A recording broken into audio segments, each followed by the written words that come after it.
Hello and welcome to SPMIS Academy. Today we will analyze important newspaper articles of 10th November 2022. Please note you can download the PDF version of today's newspaper analysis by clicking the link given in the comment section. This is the list of the topics that we will be covering from today's newspaper. So before we proceed, there is a correction from the analysis that we did yesterday. तो कल हमने बात की थी मोमाई कोटा गढ़ के बारे में. तो इसके बारे में जो भी बेसिक इन्फॉर्मेशन मैंने दिया उसमें ये भी बोला था कि इस फोर्ट को बिल्ड करने के दौरान लचित बोरफुकान जी ने अपने मैटरनल अंकल को बिहेड भी कर दिया था because he was neglecting his job. फिर मैंने ये भी कहा था कि इसी कारण से इस फोर्ट का नाम ऐसा पड़ा है मोमाई कोटागढ़. तो ये जो स्टेटमेंट था मैंने लिया था from an article that came in the Telegraph. तो वहाँ पे देखिए लिखा था ऐसा कि Momai Kotagarh located in Lankeshwar is rampart build by Ahom army with leadership of Ahom general Lachit Borphukan to ward off Mughals. तो यहाँ पे लिखा था कि history says Borphukan Lachit Borphukan even beheaded his maternal uncle because he was dragging his feet on the rampart and from that it derived it's name. तो इस article में तो ऐसा ही लिखा था कि इसी इवेंट के कारण इस फोर्ट का नाम मोमाई कोटागढ़ पड़ा है. लेकिन फिर कई सारे स्टूडेंट्स ने, आप लोगों में से कई सारे लोगों ने मैसेज किया कि नहीं सर ऐसा नहीं है. कई सारी किताबें बताती हैं कि Momai actually means chief engineer और चीफ इंजीनियर्स के नाम के बाद ये इसका नाम, इस फोर्ट का नाम ऐसा पड़ा है. तो ये सही हो सकता है. I am not an expert in Assam history. तो मैंने चिन्मय सर से भी बात की है इस पर. उन्होंने कहा है कि ये जो फैक्ट है कि the fort has been named after chief engineer, ये ज़्यादा सही है. इस आर्टिकल को हम लोग नेग्लेक्ट करेंगे. तो ध्यान रखिएगा, द फोर्ट का जो नाम मैंने आपको बताया था कल कि it has been given name after the event where Lachit Borphukan ji beheaded his maternal uncle, ये सही इन्फॉर्मेशन नहीं है. ज़्यादातर जो क्रेडिबल किताबों की माने तो मोमाई मीन्स चीफ इंजीनियर, वहीं से इस फोर्ट का नाम पड़ा है. चलिए, the first article of the day is about new pension scheme and this topic is important from our syllabus GS paper 3 Indian economy point of view. तो न्यू पेंशन स्कीम को समझने से पहले जरा समझते हैं ओल्ड पेंशन स्कीम क्या था, उसके क्या नियम थे. तो सेंट्रल गवर्नमेंट के एम्प्लॉयज़ के लिए 1 जनवरी 2004 से पहले तक, यानी कि जितने भी एम्प्लॉयज़ जिन्होंने सेंट्रल गवर्नमेंट को ज्वाइन किया 1 जनवरी 2004 से पहले, उनके लिए जो पेंशन स्कीम एप्लीकेबल थी उसको हम लोग कहते हैं ओल्ड पेंशन स्कीम, जिसको हम लोग दूसरे नाम से भी जानते हैं पे एज यू गो स्कीम.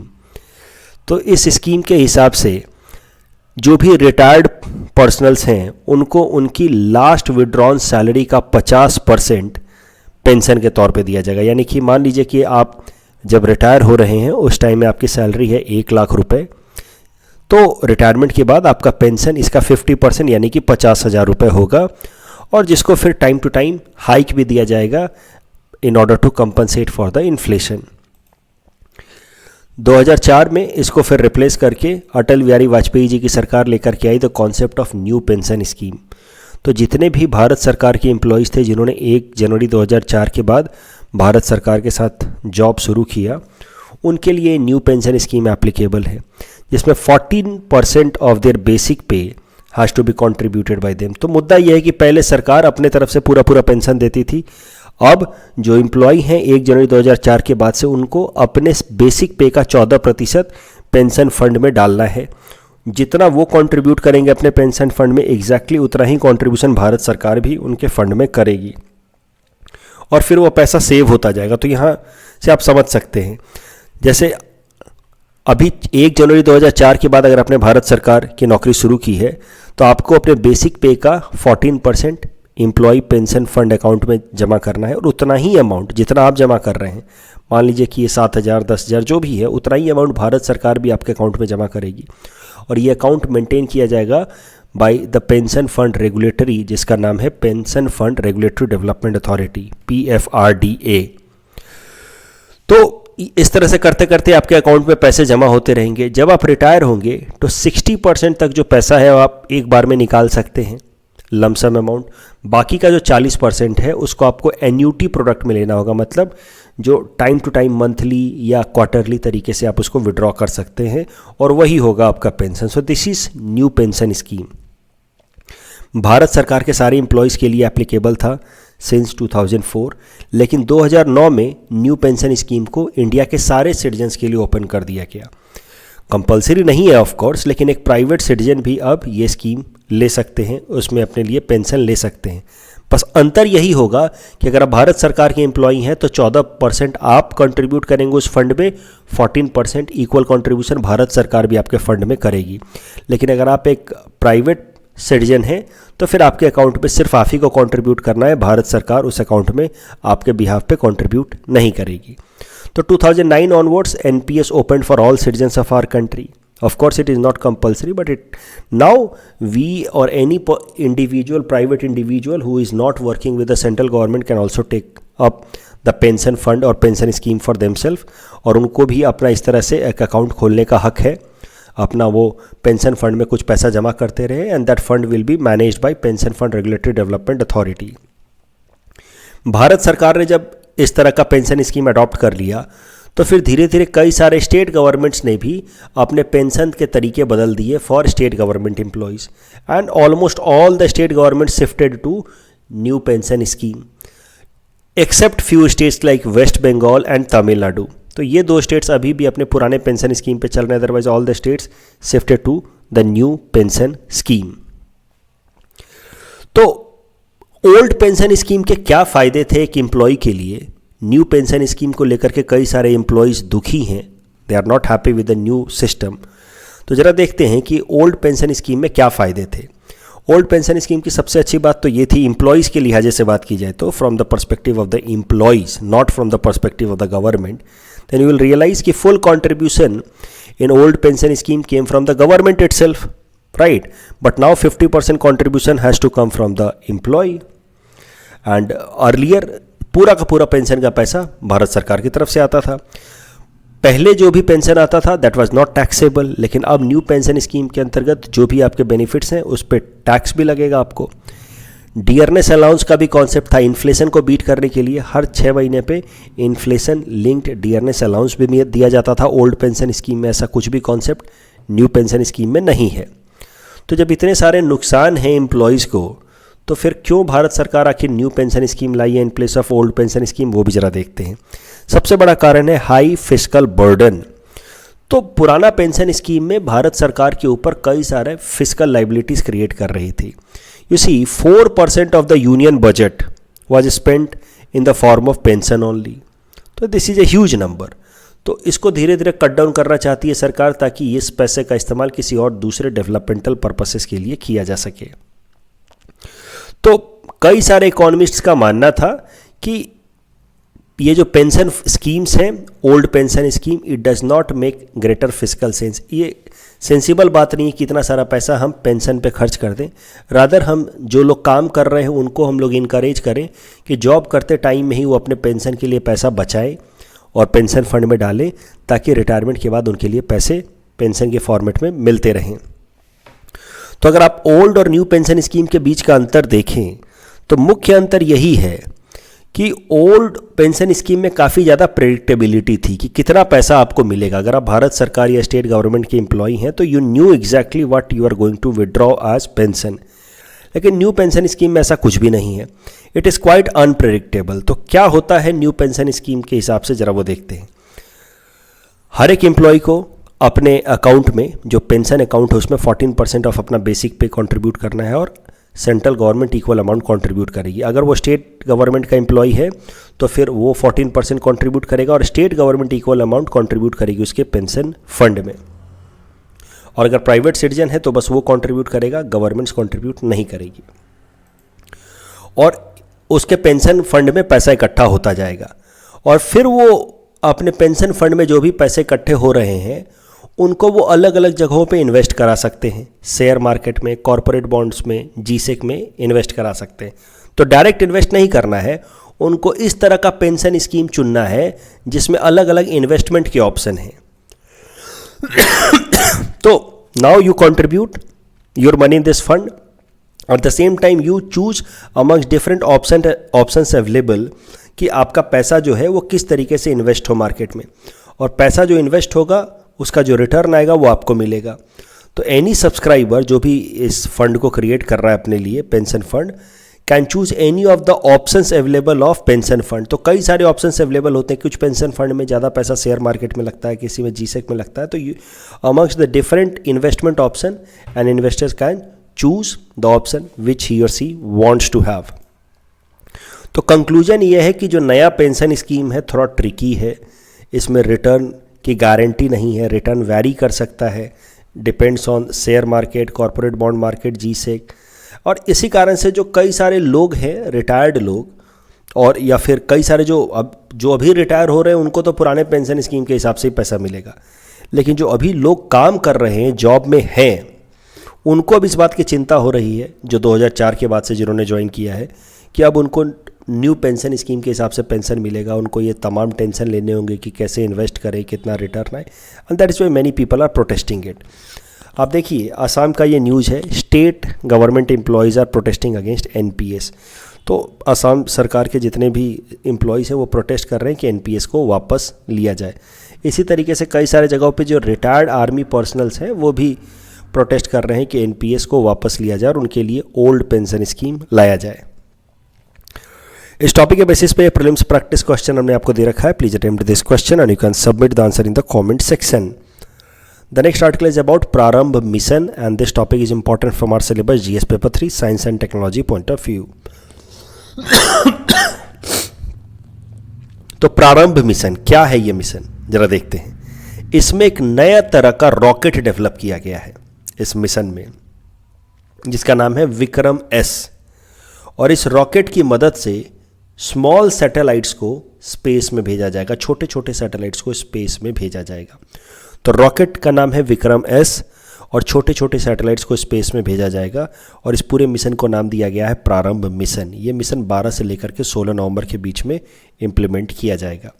इस मिशन की खास बात ये है कि इस रॉकेट को डेवलप करने वाला या फिर इस रॉकेट की मदद से सैटेलाइट को लॉन्च करने वाली एजेंसी एक प्राइवेट कंपनी है, जो स्पेस की दुनिया में, स्पेस फील्ड में एक प्राइवेट स्टार्टअप है, और उसका नाम है स्काई रूट एरोस्पेस। तो प्रारंभ मिशन अगर सक्सेसफुल हो जाता है तो it will make a history, since it will be the first time, for the first time, कि India's privately developed rocket will send satellites into the space. तो देखते हैं 12 से 16 नवंबर के बीच में क्या होता है, प्रारंभ मिशन सक्सेसफुल होता है या नहीं।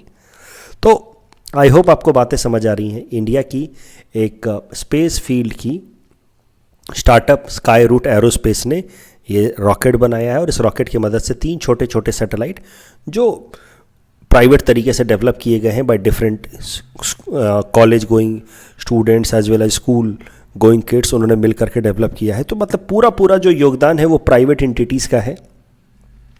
इसमें इसरो ने बस बाहर से सपोर्ट किया है, लेकिन मेन जो रोल है वो प्राइवेट एंटिटीज़ का है। तो अगर ये सक्सेसफुल हो जाता है प्रारंभ मिशन, तो this is how it will be a history for India. अभी विक्रम रॉकेट के बारे में अगर बात की जाए, तो विक्रम रॉकेट स्मॉल सैटेलाइट्स को लॉन्च करने के लिए डेवलप किया गया है, and it has been developed by a private agency as you see. तो विक्रम रॉकेट के बारे में बताया जा रहा है कि it can launch about 20,000 small satellites in coming decade. छोटे छोटे कई सारे सैटेलाइट्स वो एक बार में लॉन्च कर सकता है। पहले मिशन प्रारंभ सक्सेसफुल होगा, उसके बाद और भी सैटेलाइट्स लॉन्च किए जाएंगे।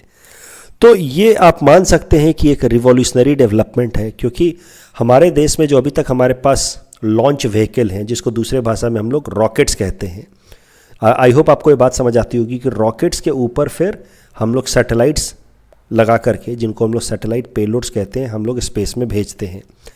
तो मेन तो रॉकेट है जो सैटेलाइट्स को स्पेस में छोड़ करके आता है। रॉकेट्स को हम लोग कहते हैं लॉन्च व्हीकल।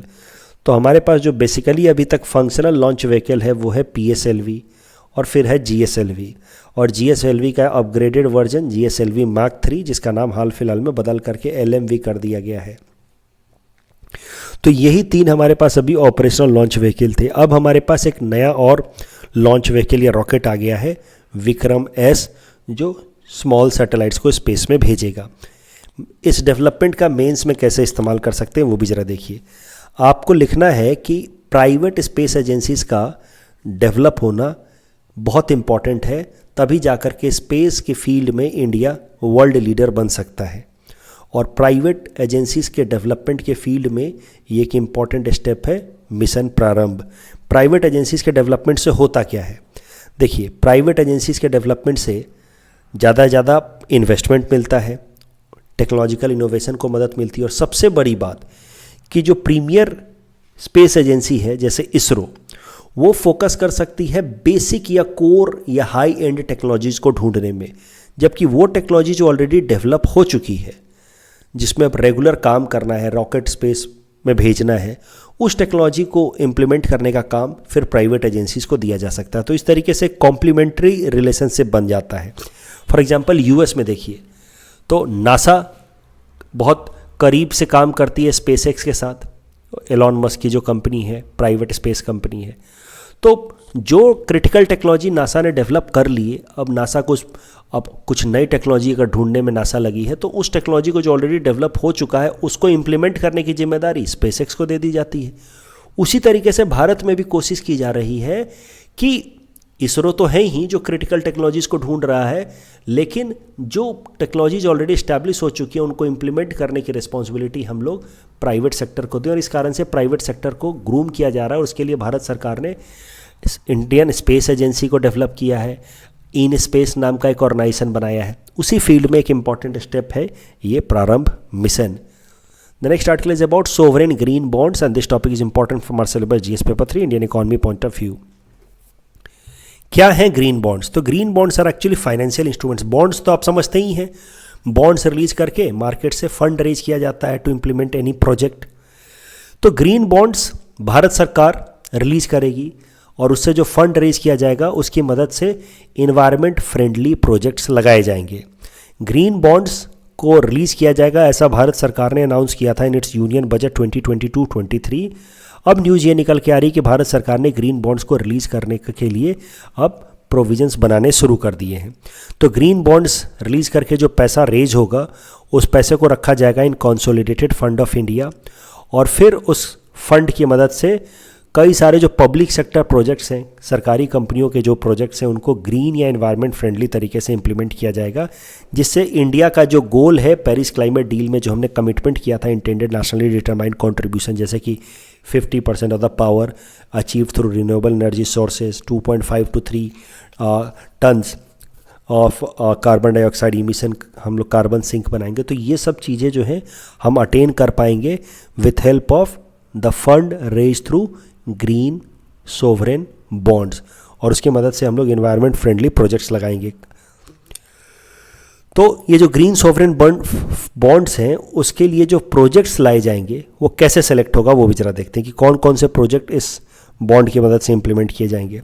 तो उसके लिए एक एजेंसी बनाई गई है green finance working committee. Green finance working committee will be chaired by chief economic adviser, और ये ग्रीन फाइनेंस वर्किंग कमेटी फिर स्टडी करके रिपोर्ट सबमिट करेगी कि कौन कौन से इन्वायरमेंट फ्रेंडली प्रोजेक्ट्स लिए जा सकते हैं with help of sovereign green bonds, and ultimately ministry of finance will select the projects that have been proposed by green finance working committee.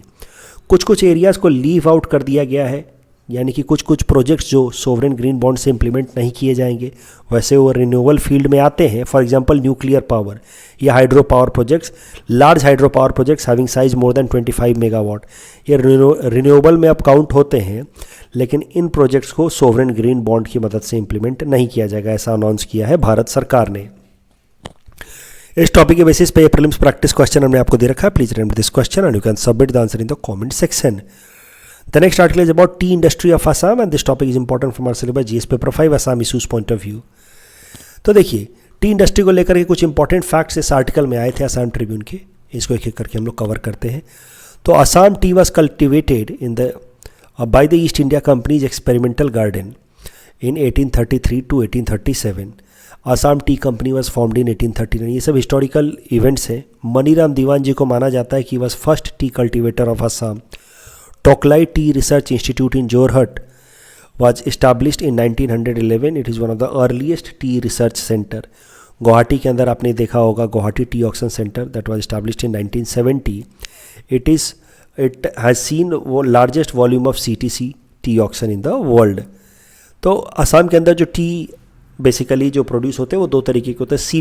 CTC का फुल फॉर्म है क्रश टीयर कर्ल। तो हाल फिलहाल में जो प्रीलिम्स एग्जाम हुआ था APSC का, उसमें पूछा गया था CTC का फुल फॉर्म क्रश टीयर कर्ल। तो बेसिकली दो तरह के टी होते हैं, CTC एंड ऑर्थोडॉक्स। ऑर्थोडॉक्स ऐसे कुछ लीव्स आपको दिखेंगे, जब CTC बिल्कुल फाइन तरीके से टी जो होता है CTC कहते हैं। उसके अलावा tea industry in Assam is highly labour intensive. आप देखिए लगभग 10 लाख से भी ज़्यादा workers they are employed in about 850 tea gardens. Monabari tea estate at Biswanath district of Assam is Asia's largest tea estate and Dibrugarh is known as tea city of India and Jorhat is known as tea capital of India. ये सब factual चीज़ें हैं, PT perspective से याद रखना चाहिए। क्या challenges face कर रहा है असम के अंदर टी इंडस्ट्री, वो भी ज़रा देखते हैं। तो ये सब मेंस में काम आएगा। हाई इनपुट कॉस्ट, आजकल टी प्रोडक्शन का कॉस्ट बढ़ गया है, जबकि उस हिसाब से ऑक्शन में प्राइस रियलाइजेशन नहीं हो रहा है।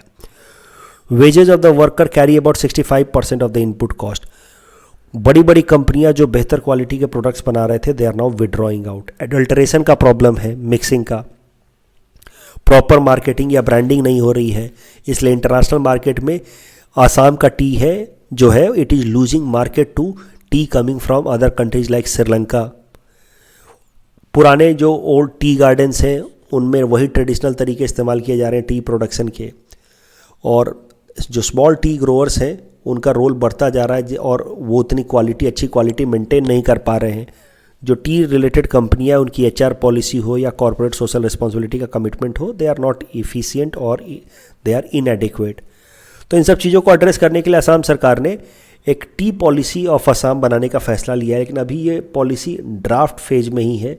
इसमें कई सारे बातें की गई हैं, जैसे कि replacement of old plants and machineries with new, financial assistance दिया जाएगा टी बुटीक्स को, ब्लेंडिंग और पैकेजिंग के लिए नए स्टैंडर्ड सेट किए जाएंगे, सर्टिफिकेशन सिस्टम लाया जाएगा ISO के तर्ज पे कि जो टी की सर्टिफिकेशन की जाएगी ताकि क्वालिटी में डिग्रेडेशन ना हो।